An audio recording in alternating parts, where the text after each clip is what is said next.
ராதாகிருஷ்ணா வணக்கம். நான் சிகி அம்மா பேசுகிறேன்.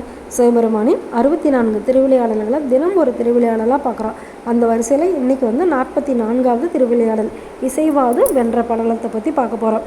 இதுக்கு முன்னால் என்ன பார்த்தோம் ஞாபகம் இருக்கா? பலகையிட்ட படலத்தை பற்றி பார்த்தோம். அதாவது பானபத்திரர் இடி மழை மின்னல் அப்படின்னு சொல்லி பார்க்காம சிவபெருமானுக்காக ஓடோடி பாட்டு பாடுறாரு. அவருக்கு எந்த இதுவும் வரக்கூடாது அப்படிங்கிறதுக்காக சிவபெருமான் என்ன பண்ணுறாரு, தங்க பலகையில் வைரம் முத்து பவளம் மாணிக்கம் அப்படின்னு சொல்லி கற்கள் எல்லாம் பதிச்சு அது மேலே நின்று பாட சொல்கிறாரு அப்படின்னு சொல்லி நம்ம இதுக்கு முன்னால் பார்த்தோம். அதுக்கப்புறமேட்டு பானபத்திரரும் இறந்துடுறாரு, நம்மளுடைய வரகுண பாண்டியனும் இறந்துடுறாங்க. வரகுண பாண்டியனுக்கு அப்புறமேட்டு பாண்டிய நாட்டை வரகுண பாண்டியனோட பையன் ராஜராஜ பாண்டியன் ஆட்சி செய்கிறாங்க. பானபத்திரருக்கு அப்புறமேட்டு பானபத்திரரோட மனைவியும் சிவபெருமான் மேலே ரொம்ப பக்தியாக யாழிசிச்சு பாடிக்கிட்டே இருக்காங்க. இப்படி இருக்கும்போது ராஜராஜ பாண்டியனுக்கு சிவபெருமான் மேலே பக்தி இல்லை. அவர் எப்போவுமே ஆசை நாயகிகளோடயே இருக்காங்க. அதில் ஒரு பெண்மணி மேலே ரொம்ப ஆசையாக இருந்தார். அந்த பெண்மணி எது சொன்னாலுமே உடனே ராஜராஜ பாண்டியன் சரி அப்படின்னு சொல்லிடுவாங்களாம். அந்த அளவுக்கு அவங்களுடைய அழகெல்லாம் மயங்கி போயிருக்கா. அப்படி இருக்கும்போது அந்த பெண்ணும் ரொம்ப சிறப்பாக பாடுவாங்களாம். பானபத்திரரோட மனைவியே சிறப்பாக பாடுறாங்களே அப்படின்னு சொல்லிட்டு உடனே இவங்களுக்கு பொறாமை வந்துடுது.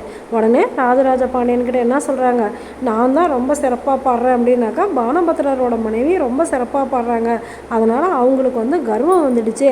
அவங்களுடைய கர்வத்தை அடக்கணும் அப்படின்னாக்கா நாம் ஈழத்துலேருந்து யாராவது ஒரு பாடகியை கூட்டிகிட்டு வரணும். அப்படி கூட்டிகிட்டு அந்த பாடகிக்கிட்ட இவங்க தோத்துட்டாங்க அப்படின்னாக்கா இவங்க எப்போவுமே எனக்கு அடிமையாக இருக்கணும் அப்படின்னு சொல்கிறாங்க. அந்த பெண் மேலே இருந்த மயக்கத்தினால ராஜராஜ பாண்டியனும் அதுக்கு ஒத்துக்கிறாங்க. சரி அப்படின்னு சொல்லிட்டு பானபத்திரரோட மனைவியை கூப்பிட்டு, உங்களுடைய கணவரான பானபத்திரர் எப்படி பாட்டு பாடி ஹேமநாதர்கிட்ட இருந்து இந்த பாண்டிய நாட்டை காப்பாற்றினாரோ அதே மாதிரி இப்போ ஈழத்துலேருந்து ஒரு பாடகி வந்திருக்காங்க, அவங்கள எதிர்த்து நீங்கள் தான் பாட்டு பாடி நம்மளுடைய பாண்டிய நாட்டை காப்பாற்றணும் அப்படின்னு சொல்கிறாங்க. உடனே பானபத்திரரோட மனைவி என்ன பண்ணுறாங்க, சிவபெருமான் மேலே எல்லா பாரத்தையும் போட்டு பாட்டு போட்டிக்கு தயாராகிறாங்க. மறுநாள் பாட்டு போட்டி ரெடி ஆகுது. அப்போ அந்த ஈழத்து பாடகி சொல்கிறாங்க, நான் முதல்ல இசையை பற்றின கேள்வி இவங்கக்கிட்ட கேட்பேன், இவங்களை பார்த்தாக்கா இசை தெரிஞ்சவங்களாட்டமே தெரியலையே அப்படின்னு சொல்கிறாங்க. உடனே பானபத்திரரோட மனைவி சொல்கிறாங்க, பாடல் பாடுறது தான் போட்டியை தவிர இசையை பற்றி ஆராய்ச்சி பண்ணுறதில்ல அப்படின்னு சொல்லிடுறாங்க. உடனே 2 பேர்த்துக்கும் வாக்குவாதம் ஆகிடுது. உடனே ராஜா என்ன சொல்லிடுறாரு, சரி 2 பேரும் சண்டை போடாதீங்க, பாடலை பாடுங்க அப்படின்னு சொல்லிடுறாங்க.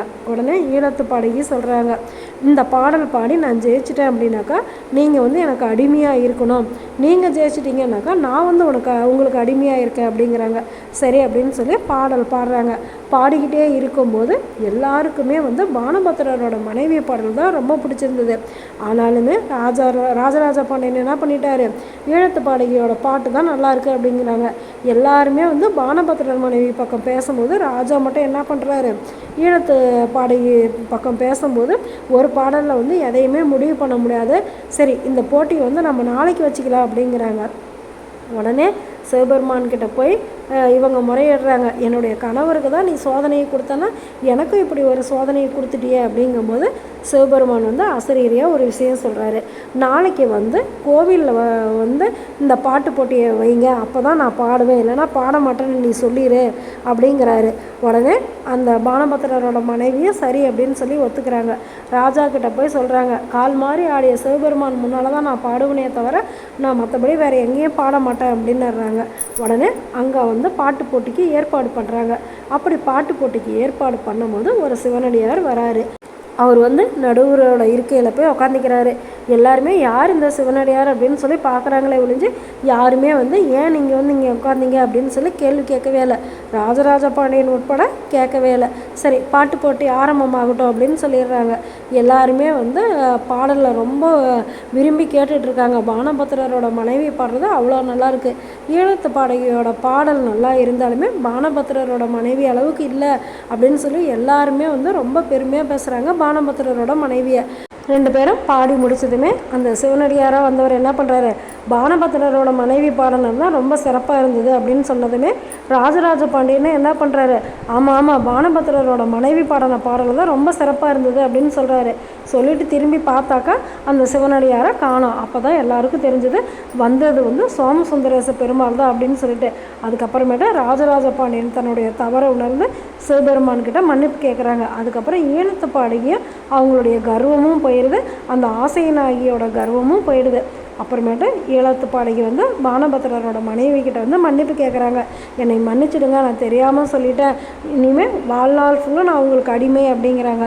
உடனே பானபத்திரரோட மனைவி சொல்கிறாங்க, நம்ம எல்லாருமே வந்து இறைவனுக்கு தான் அடிமை, மனிதருக்கு மனிதர் அடிமை கிடையாது அப்படின்னு சொல்லிட்டு அவங்க எப்பவும் போல் சிவத்தொண்டு செஞ்சிட்ருக்காங்க. ராஜராஜ பாண்டியனும் அதுக்கப்புறம் சிவத்தொண்டு செஞ்சிட்ருக்காரு. இதிலேருந்து என்ன தெரியுது அப்படின்னாக்கா, நாம் நம்மளை கடவுள்கிட்ட முழுசாக ஒப்படைச்சிட்டோம் அப்படின்னாக்கா கண்டிப்பாக கடவுள் நம்மளுக்காக ஓடோடி வருவார் அப்படிங்கிறது தான் ஒவ்வொரு திருவிளையாடலுமே சொல்லுது. நாளைக்கு என்ன திருவிளையாடல் செய்ய போகிறாரு அப்படின்னு சொல்லி பார்க்கலாமா? நல்லது நினைப்போம், நல்லது நடக்கும், ஆனந்தமாக இருப்போம். ஓகே, பாய். ராதே கிருஷ்ணா.